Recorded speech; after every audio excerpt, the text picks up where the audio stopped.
Hi everyone, this is day 39 of the 90-day YouTube challenge, and let's talk about sacred space. What do we mean when we talk about a sacred space in shamanism? Or what are the different kinds of sacred space? So in shamanism, the sacred space is not necessarily a physical space, but it's this space that we create before we do inquiry or before we do a healing.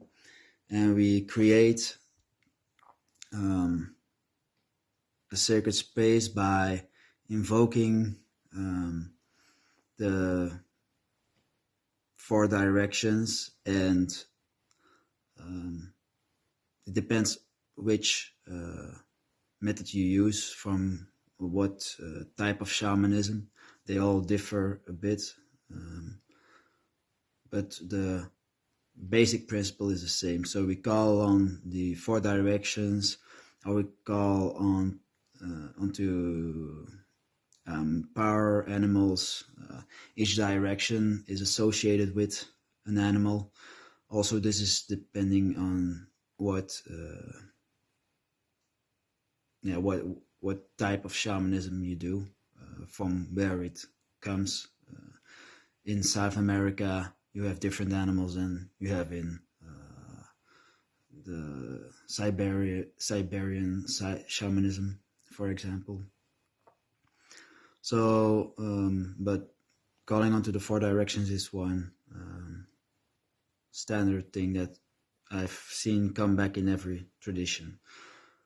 So, and we ask them to support us and to open the gates so that we can, so that they can protect us and the environment.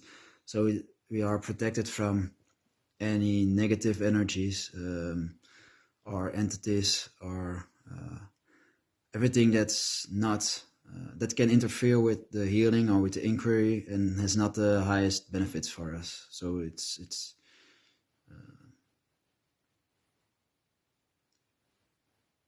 yeah, that's basically a sacred space. Why we create a sacred space.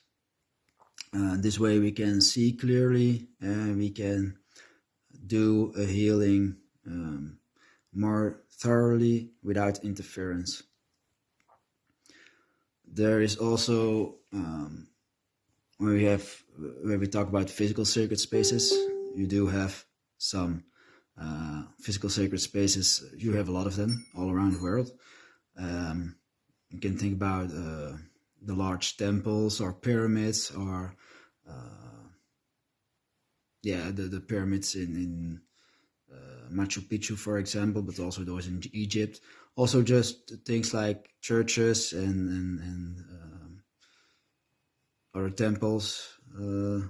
They are sacred spaces.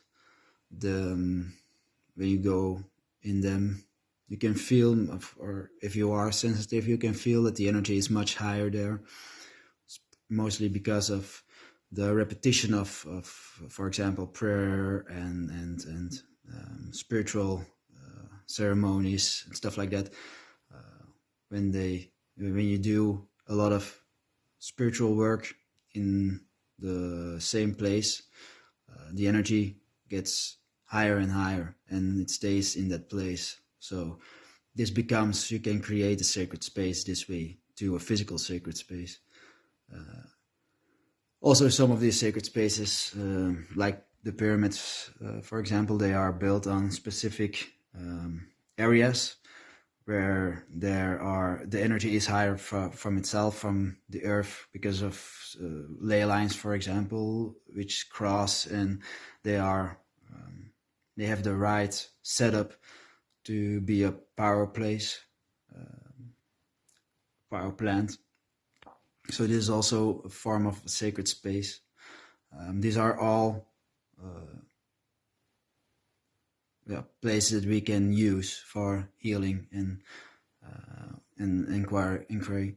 It's also always a good idea to put up a personal sacred space, even when you are in a physical sacred space, just to keep your own aura and your own space very clean, also from your own interferences, your own beliefs, your own entities or energies that's in your system that's still locked onto you, so that they won't interfere during this healing. So thank you for listening. This was Sacred Space, and was day 39, and I'll see you again tomorrow. Bye.